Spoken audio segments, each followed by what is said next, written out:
L'exercice n'était pas des plus faciles, mais Barack Obama s'est montré déterminé mercredi soir pour son premier discours sur l'état de l'Union.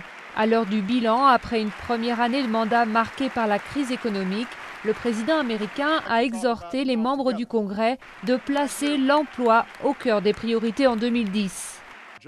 L'emploi doit être notre première préoccupation en 2010 et c'est pourquoi je plaide ce soir en faveur d'une nouvelle loi pour l'emploi.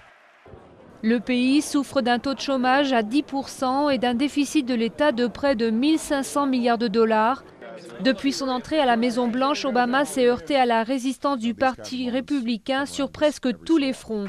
Et récemment, la perte de la majorité qualifiée au Sénat a sérieusement mis en péril son projet de réforme de l'assurance maladie, un projet qu'il a promis mercredi soir de ne pas abandonner.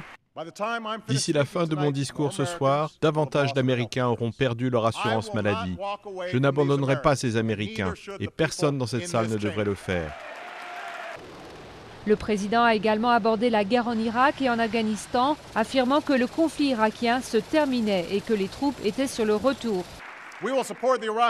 Nous soutiendrons le gouvernement irakien lorsqu'il tiendra des élections et nous continuerons de soutenir la paix et la prospérité dans la région. Mais qu'on ne s'y trompe pas, cette guerre s'achève et tous nos soldats rentrent à la maison. Le président a également menacé l'Iran de répercussions accrues si les dirigeants de ce pays continuaient à tenter de se procurer l'arme nucléaire. À voir si ce discours aura convaincu ou rassuré les Américains.